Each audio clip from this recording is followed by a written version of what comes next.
အိမ်ဖြူတော်မှာကျင်းပမဲ့ UFC ပွဲစဉ်အတွက်အိမ်ဖြူတော်ကိုရောက်ရှိနေပြီဖြစ်တဲ့မြန်မာကွန်ဆောင်ဖိုင်တာ Joshua Van UFC စရှိတဲ့သတင်းလေးနဲ့မြန်မာကွန်ဆက်ဖိုင်တာရဲ့ထူးခြားတဲ့အကြောင်းတွေကိုပုံမှန်တင်ဆက်ပေးနေတဲ့ channel လေးဖြစ်ပါတယ်။ဒါကြောင့်မလို့ MMA လောကစိတ်ဝင်စားတဲ့ပရိသတ်တွေဆိုတော့ကျွန်တော်ရဲ့ channel လေးကို like and subscribe လုပ်ထားဖို့မြစ်တာခံနေပါတယ်ခင်ဗျာ။ဟုတ်ကဲ့ပါကျွန်တော်ဒီနေ့ပရိသတ်တွေစီကိုချပြခြင်းတဲ့သတင်းကတော့မနေ့ပြန်မှာထိုးသက်တော့မဲ့အိမ်ဖြူတော်ပွဲစဉ်အတွက်ကျွန်တော်တို့မြန်မာကွန်ဆောင်ဖိုင်တာလေး Joshua Van ကလည်းအိမ်ဖြူတော်ကိုရောက်ရှိနေပြီဆိုတဲ့အကြောင်းအရာနဲ့အိမ်ဖြူတော်ပွဲစဉ်ရဲ့အကြောင်းတွေကိုသုံးသပ်တင်ဆက်ပေးသွားခြင်းတာဖြစ်ပါတယ်။ပထမအဆုံးအနေနဲ့တော့ Joshua Van ရဲ့သတင်းနဲ့ပဲစတင်ခြင်းပါတယ်။ကျွန်တော်တို့ဖိုင်တာလေးကမေလာကွန်ကန်နီးမှာကလေးကအာရှခရီးစဉ်တွေထွက်ခဲ့တယ်။မလေးရှား၊အိန္ဒိယ၊ထိုင်း၊ဂျပန်အစရှိတဲ့နိုင်ငံတွေကိုလဲပတ်ခဲ့တယ်။အဲ့ဒီအနေထားပြီးမှာတော့ Joshua Van ကအမေရိကန်ကိုတန်းပြန်ခဲ့တယ်။အဲ့ဒီကနေမှတဆင့်မနေ့က Joshua Van က Washington DC ကိုသွားပြီးအင်ဖြူတော်ပွဲစဉ်တက်ရောက်ဖို့အတွက်သူ့အမေဖြစ်သူနဲ့တူတူတက်ရောက်မယ်ဆိုတဲ့အကြောင်းလေးသိရပါတယ်။ဒီနေ့မနက်ပိုင်းမှာတော့ကျွန်တော်တို့မြန်မာကောင်ဆောင်ဖိုင်တာလေး Joshua Van ကသူ့အင်ဖြူတော်ကိုရောက်ရှိနေပြီဆိုတဲ့အကြောင်းသူ Instagram story ကနေလည်းမျှဝေထားတယ်။အဲ့ဒီမှာပရိသတ်တွေအကုန်လုံးနဲ့တွေ့နေတဲ့အကြောင်းအရာတွေကိုလည်း Joshua Van ကတင်ထားတာမျိုးကိုတွေ့ရပါတယ်။အိမ်ဖြူတော်ပွဲစဉ်အတွက်ကျွန်တော်တို့ဖိုင်တာလေးအပါဝင် UFC Flyweight တန်းချန်ပီယံဟောင်း Alexander Pantoja တို့တကယ်ထိပ်တန်းကစားသမားတွေကိုလည်းဖိတ်ကြားခံရတယ်။အဲ့ဒီထဲမှာကျွန်တော်တို့ဖိုင်တာလေးကထိပ်ဆုံးကနေဖိတ်ကြားခံရတာဒါကတော့တကယ်ကိုဂုဏ်ယူစရာကောင်းတယ်။မနေ့ပြန်မှာဆိုရင်အိမ်ဖြူတော်ပွဲကြီးကကျင်းပတော့မယ်။အဲ့ဒီပြိုင်ပွဲကိုကျွန်တော်တို့ဖိုင်တာလေးကရောက်ရှိနေပြီဆိုတဲ့အကြောင်းကိုကျွန်တော်ကပရိသတ်တွေသိရအောင်ဂုဏ်ယူဝမ်းသာဆိုပဲတင်ဆက်ပေးတာပါ။ဟုတ်ကဲ့ပါနောက်ထပ်ပြီးပရိသတ်တွေစီကိုပြောပြခြင်းတဲ့သတင်းကတော့မနေ့ပြန်မှာထိုးသက်တော့မဲ့ UFC White House ပြိုင်ပွဲနဲ့ပတ်သက်ပြီးတော့ပွဲကြိုသုံးသက်ချက်အနေနဲ့ပြုလုပ်ပေးသွားခြင်းတာဖြစ်ပါတယ်ဒီနေရာမှာတွဲဆိုင်အားလုံးကတော့9တွဲတည်းရှိတယ်အဓိကအားဖြင့်တော့ကျွန်တော်အနေနဲ့ပရိသတ်တွေပိုပြီးစိတ်ဝင်စားနိုင်နေရှိတဲ့တွဲဆိုင်တွေကိုပဲပြောသွားမယ်9တွဲလုံးပြောရင်တော့အချိန်ကန့်သက်ရှိတာမလို့ကျွန်တော်တို့မမီနိုင်ဘူးဒါကြောင့်မလို့ပရိသတ်တွေစိတ်ဝင်စားတဲ့ကောင်ပွဲတွေကိုပဲအဓိကထားပြီးပြောသွားခြင်းတာဖြစ်ပါတယ်ဒီနေရာမှာခေါင်းပွဲမပြောခင်မှာကျွန်တော်စိတ်ဝင်စားတဲ့တွဲဆိုင်တွဲကိုပြောရမယ်ဆိုရင် American Fighter Joe Hogan နဲ့ Derek Lewis တို့ရဲ့တွဲဆိုင်ကလည်းတကယ်ကိုပရိသတ်တွေစီမှာမျက်စိကျနေတဲ့တွဲဆိုင်လို့ကျွန်တော်ကတော့မြင်တယ်Joe Hogan ဆိုတဲ့ fighter ကတကယ်ကိုမှအားချောင်တက်တဲ့ fighter အရန်ကိုလေးကျဲတဲ့ fighter မစီမဆိုင်တပြင်း fighter တွေပါရဲရတို့ Ilia Topuria တို့ကိုပါလေးကျဲတဲ့ fighter ဒီ fighter ကမနေ့ပြန်မှာ American ကဝိုင်းရင် fighter ကြီး Derek Lewis နဲ့ထိပ်တိုက်တွေ့နေတယ်Derek Lewis ဆိုတာကလက်ရှိမှာအသက်40ရွယ်လောက်ရှိနေပြီ MMA record ကတော့29ပွဲနိုင်73ပွဲရှုံးဆိုတဲ့ရလဒ်ကိုပိုင်ဆိုင်ထားတယ်တစ်ဖက်က Joe Hogan ကကြတော့လုံးဝရှုံးပွဲမရှိ fighter ပြီးခဲ့တဲ့ပွဲမှာ Curtis Blade ကိုကောင်းကောင်းကြီးလက်စွမ်းပြပြီးတော့မှ UFC ရဲ့အမေရိကန်သမ္မတဒေါ်နယ်ထရန့်ကိုမျက်စိကျစေခဲ့တဲ့သ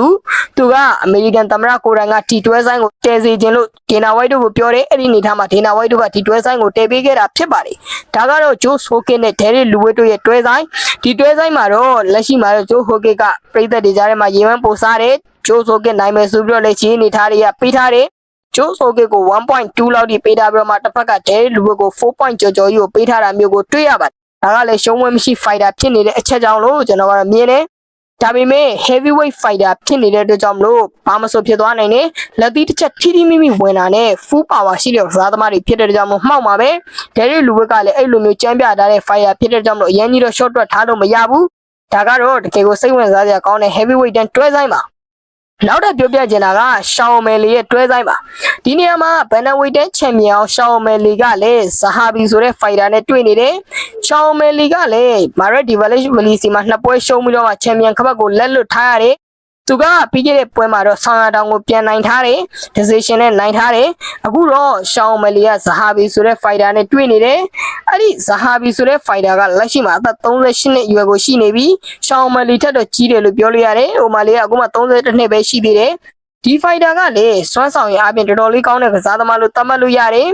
ဇဟာဘီကလက်ရှိမှာဆိုရင်16ပွဲထိုးရတယ်14ပွဲနိုင်2ပွဲရှုံးဆိုတဲ့ရလဒ်ကိုပိုင်ဆိုင်ထားပါတယ်နောက်ဆုံးထိုးသက်ခဲ့တဲ့9ပွဲစားတိုက်ကိုလည်းနိုင်ပွဲတွေရယူထားတယ်ဒါကြောင့်မလို့ short တွက်ထားလို့တော့မရဘူးသို့ပေမဲ့ရှောင်းအိုမယ်လီနဲ့အတွေ့မှာတော့ရှောင်းအိုမယ်လီကိုဘိုကီတိုင်တွေက favor ပေးထားတယ် 1.2 လောက်ထိပေးတယ်တက်ဖက်ကဇဟာဘီကို 4. ကျော်ကျော်ထိပေးထားတယ်ကြီးကတော့အရင်ပြက်လွန်းတယ်လို့ကျွန်တော်ကတော့မြင်တယ်ဘယ်လိုတွေဖြစ်လာမလဲဆိုတာတော့မနေ့ပြန်မှာစောင့်ကြည့်ရမှာဖြစ်ပါတယ်ဒီတွဲဆိုင်ကလည်းပြည်သက်တွေကြားထဲမှာရေပန်းစားနေတဲ့တွဲဆိုင်ဖြစ်တဲ့အကြောင်းတင်ဆက်ပေးတာပါဟုတ်ကဲ့ပါနောက်ထပ်တွဲဆိုင်တစ်ခုကတော့ co-main event တွဲစဉ်ပါ co-main event နေရာမှာတော့ကျွန်တော်တို့အရင်သဘောကျရတဲ့ Alex Pereira ရဲ့တွဲဆိုင်ရှိတယ် Alex Pereira ဒီဒီချိန်မှာ heavyweight တန်းတက်မှာPereira ရဲ့ middleweight တန်းကနေစပြီးထိုးလာတာ middleweight တန်းမှာ Adesanya ကိုနိုင်ပြီး champion ခပတ်ရတယ် middleweight တန်းခပတ်ကိုရှုံးတယ်ပြီးတော့ light heavyweight တန်းတက်လာတယ် light heavyweight တန်း champion ဖြစ်တယ်ပြီးတော့အခုတော့ heavyweight တန်းဒီတက်ပြီးဒီချိန်မှာတော့ဂျားပြ heavyweight တန်း champion ခပတ်ကိုသူက Syria Gan ဆိုတဲ့ fighter နဲ့စိန်ခေါ်ထိုးတက်ရမှာဒီပွဲကတော့ဗတ်မြတဲ့တွဲဆိုင်လို့မြင်တယ်ပိုကီတွေကလည်းလက်ရှိချိန်ဒီ 1.9 1.9 ဆိုတဲ့ဂျင်းနေတာတူတူကြီးကိုဖောက်ပေးထားတယ်50-50တွဲဆိုင်လို့ကျွန်တော်ကတော့ပြောချင်ပါတယ်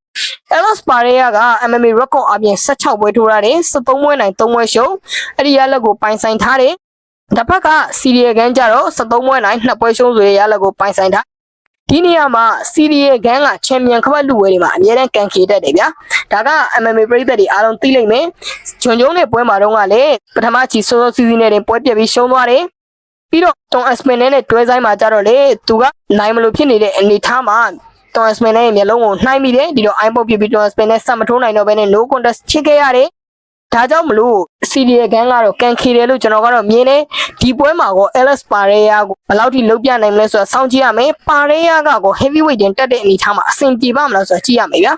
Pareya က power တော့ပါမှာပဲ Pareya ရဲ့ level ထိရင် Syria Gan လည်းကြမှာပဲဒါကတော့လုံးဝရှောင်လွဲလို့မရဘူး Syria Gan ရဲ့အားနည်းချက်ကရှိန်တက်တယ်ဗျာဂျွန်ဂျုံနဲ့ပွဲမှာဆိုလဲသူရှိန်နေတယ်ရှိန်နေတော့ဂျွန်ဂျုံကလှုပ်ဆက်ရှိတာဝင်လှုပ်သွားတယ်အဲ့ဒီတော့သူရှုံးသွားတယ်ဗျာဒီပွဲမှာPareyaကိုရှိန်နေတော့သူနားကားလိုက်မယ်အဲ့ဒီဟာကပွဲတဲ့ရအောင်တေးကြအဆုံးဖြတ်ပေးလိုက်မယ် Elas Pareya ကတော့သူ့ထုံးစံတိုင်းပဲဝင်ပြီးဝုန်းပါပဲဘလူတွေကစားမလဲ heavyweight တန်း fighter အစ်စ်နဲ့Pareyaနဲ့မှာဘသူကပိုပြီးအားသာမလဲဆိုတော့ကြည့်ရမယ်ထပ်ပြီးထူးကြတာကPareyaက weight တောင်ပုံများနေသေးတယ်ရှင်ရင်ဆို heavyweight fighter တဲ့တော့ weight ပုံများနေတဲ့Pareyaက heavyweight တန်းမှာအဆင်ပြေမလားဆိုတာကျွန်တော်တို့မနက်ဖြန်ပိုင်းမှာစောင့်ကြည့်ရမှာပါဟုတ်ကဲ့ပါအဓိကကောင်ပွဲနေရာက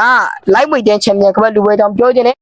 lightweight တန်း champion ခပတ်လူပွဲမှာတော့လက်ရှိ champion Ilia Topuria နဲ့ဂျားပြ champion Justin Gaethje တို့ကထိပ်တိုက်တွေ့နေပါတယ်Topuria အကြောင်းကလည်းအများကြီးပြောနေစရာမလိုဘူးကျွန်တော်တို့အားလုံးသိပြီးသား18ပွဲထိုးရှုံးပွဲမရှိတဲ့ fighter undefeated fighter ပြီးတော့ Justin Gaethje ကလည်းကျွန်တော်တို့မြန်မာပရိသတ်တွေအကြိုက်ရှယ်ချမ်းတဲ့ကစားသမားဒီ fighter ကပြီးခဲ့တဲ့ပွဲမှာ Paddy Pimblett ကိုအနိုင်ယူပြီးဂျားပြ champion ဖြစ်လာတယ်Topuria ကြပြန်တော့ Charles Oliveira ကိုအနိုင်ယူပြီးတော့မှ champion ဖြစ်လာတယ် lightweight တန်း champion ဖြစ်လာတဲ့အနေအထားမှာပထမဆုံးသူ့ရဲ့ champion ခပတ်ကာကွယ်ပွဲအဲ့ဒီအနေအထားမှာ Topuria က Justin Gaethje နဲ့တွေ့နေတယ်ဒီမှာကျွန်တော်ပြောပြချင်တာက Gaethje ကအသက်38နှစ်ရွယ်ရှိနေပြီ Topuria က29နှစ်တကယ်ကို prime time ရောက်နေတာဗျာ Gaethje ကစကြနေပြီလို့ကျွန်တော်ကတော့ယူဆတယ် Paddy Pimblett နဲ့ပွဲမှာဆိုရင်သူတော်တော်လေးကိုရိုင်းထွက်သွားတဲ့အခိုက်အတန့်တွေရှိခဲ့တယ်အဲ့ဒီအနေအထားမှာသာIlia Topuria သာဆိုရင် Justin Gaethje မလွယ်ဘူးဒါကြောင့်မလို့ Justin Gaethje အနေနဲ့တေချာထိမ့်မိကစားဖို့လိုတယ်ဒါပေမဲ့ Justin Gaethje ကလည်း power တော့နည်းတဲ့ fighter မဟုတ်ဘူး power တော်တော်ကောင်းတယ်ဒီ fighter နဲ့ရဲ့ပွဲကလည်းတော်တော်လေးကိုမှ main event ပြီးဖြောပြမှုပေးမယ်လို့ထင်ပါတယ်ဒါကတော့အဓိကကောင်းပွဲနေရာကဒီနေသားမှာလည်း Ilia Topuria က 1.2 လောက်ပဲရတယ်ဂျင်းနေသားမှာ